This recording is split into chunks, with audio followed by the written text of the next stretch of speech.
Assalamualaikum warahmatullahi wabarakatuh. Berikut ini saya kirimkan tugas 2 mata kuliah basis data. Perkenalkan, nama saya Sri Melia Kusumawati dengan nomor induk mahasiswa 0528666786. Dan saya akan mengirimkan tugas yang kedua, basis data mengenai SQL dan Data Manipulation Language atau DML.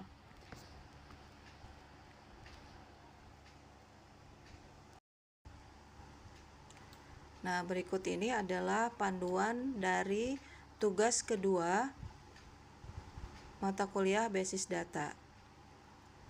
Nah, sebelum melakukan praktikum SQL ini, saya akan sedikit mereview mengenai materi pada modul 5, yaitu tentang Data Definition Language (DDL) dan Data Manipulation Language atau DML.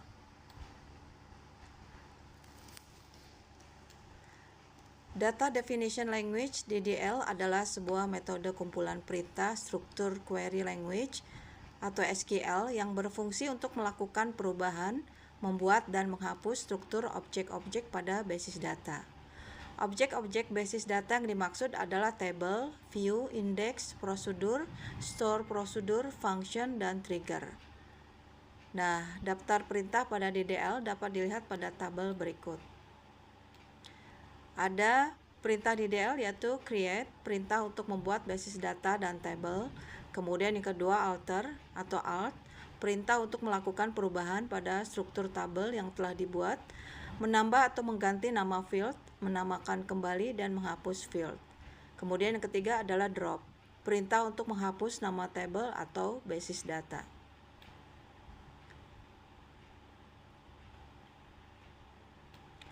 Kemudian yang kedua adalah Data Manipulation Language atau DML. Data Manipulation Language (DML) adalah sebuah metode kumpulan perintah struktur query language atau SQL yang berfungsi untuk proses pengolahan data dalam setiap tabel basis data. Dan berikut perintah-perintah Data Manipulation Language atau DML. Di sini ada perintah DML yaitu insert, update, delete, select, between, like atau order by. Nah, ini tampilannya yang ada kaitannya dengan Entity Relationship Diagram atau ERD yang berupa diagram di mana data-datanya tersebut diaplikasikan dalam bentuk diagram. Dan ini adalah tampilannya. Dan ada kaitannya dengan tugas 1, praktikum basis data. Nah, Entity Relationship Diagram atau ERD tersebut akan dibuat ke dalam basis data atau MySQL atau MariaDB yang ada pada XAMPP dengan rincian tabel dokter, pasien, administrator, pasien, dokter, daftar, dan dokter admin. Ini contoh kasusnya. Nah, ini adalah tampilan aplikasi ketika masuk ke dalam MySQL atau MariaDB. Terdapat dua cara mengakses basis data MySQL atau MariaDB. Dua cara tersebut adalah melalui command prompt atau CMD atau melalui tampilan PHP My Admin. Nah, contohnya adalah sebagai berikut. Nah, kita masuk ke Start di Windows. Kemudian kita ketikkan CMD. Nah, di sini ada command prompt. Kemudian kita klik. Nah, di sini akan muncul tampilan command prompt-nya. Kemudian kita melakukan perintah di sini. Nah, ini tampilannya, command prompt-nya. Setelah membuka CMD, kemudian arahkan ke folder CIMPP MySQL atau garing bin dengan cara seperti pada gambar 4 berikut. Nah, ini saya perbesar. Nah, ini. Nah, coba kita praktekkan. sini misalnya kita ketikkan cd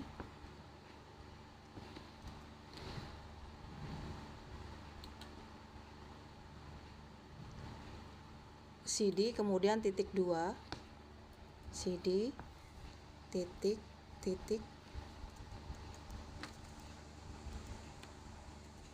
kemudian enter, kemudian muncul dia save from, kemudian muncul user. Nah setelah itu ketikkan lagi cd xampp cd ya, cd memakai spasi sini xampp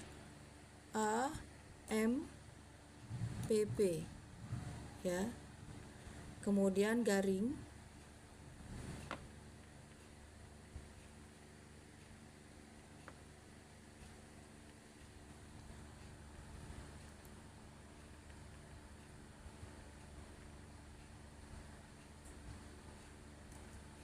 miring MySQL kemudian garis miring lagi bin. Nah kemudian enter. Nah ini muncul my system cannot find the path specified, dikarenakan belum ada aplikasi XAMPP yang kita install di komputer. Nah command promptnya kita tutup dulu, artinya kita harus menginstal aplikasi XAMPP ya, MySQL. Nih kita masuk ke browser sesuai dengan panduannya di sini.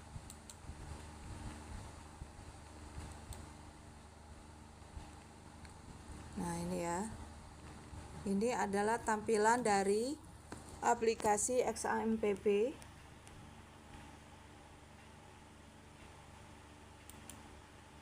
Nah ini tampilannya seperti ini jika sudah terinstall di komputer ya. Kemudian kita masukkan datanya melalui cmd tadi di command promptnya.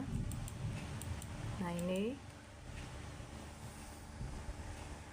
nah jika tampilannya sudah seperti ini ya, artinya welcome to the MariaDB monitor comments and with. Nah ini berarti sudah masuk datanya. Nah jika tampilan seperti gambar di atas, maka masuk ke basis data telah berhasil.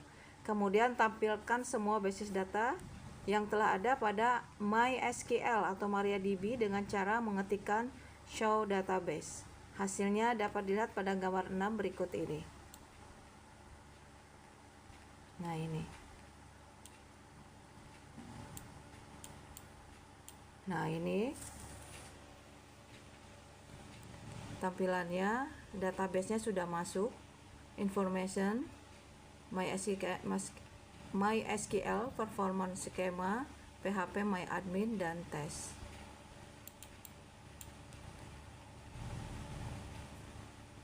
Nah ini ya. Kemudian akses melalui PHP MyAdmin.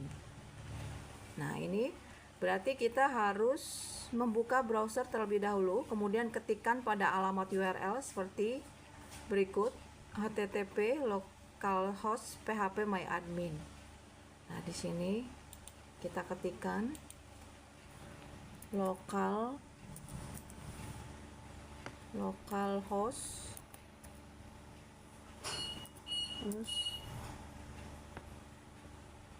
php myadmin ya, atau kita langsung copy paste saja. Nah ini kita copy, kemudian kita masuk ke halaman browser ya, kemudian paste. Nah di sini sudah ada, tinggal klik saja. Nah ini ternyata tidak bisa dibuka ya, karena tadi aplikasinya belum terinstall di laptop saya, makanya muncullah seperti ini gitu. Nah, jika sudah terinstall XAMPP-nya, kemudian sudah disetting di CMD-nya sudah disetting, kemudian kita buka di browser localhost phpMyAdmin, maka tampilannya akan seperti ini. Nah, ini tampilan basis data MySQL melalui halaman phpMyAdmin. Nah, hasilnya sama dengan tampilan melalui CMD, yaitu terdapat basis data, information schema, MySQL, performance schema, phpMyAdmin, dan tes. Nah, ini adalah data definition language. Perintah SQL untuk menciptakan sebuah basis data adalah create database atau nama underscore database. Nama database diganti dengan basis data. Contohnya rumah sakit. Karena IRD yang akan dibuat adalah rumah sakit. Maka jika Anda menciptakan melalui CMD, dapat dilihat pada gambar berikut. Nah, ini. Ya, kita sudah ketikkan di CMD-nya, maka akan muncul seperti ini. Ya. Nah, ini alternatif lain, membuat basis data melalui halaman phpMyAdmin. Nah, ini.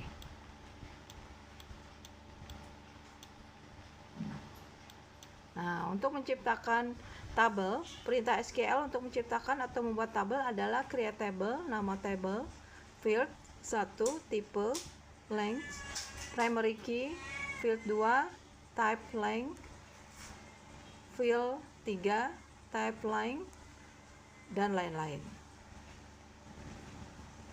Nah, sampai di situ praktek basis data. Tugas yang kedua sudah saya lakukan sesuai dengan instruksi dari panduan praktikum tugas 2 basis data. Saya Sri Melia Kusumawati mengucapkan terima kasih atas perhatian Bapak dosen. Semoga saja bisa memenuhi kriteria penilaian untuk mata kuliah saya. Terima kasih. Assalamualaikum warahmatullahi wabarakatuh.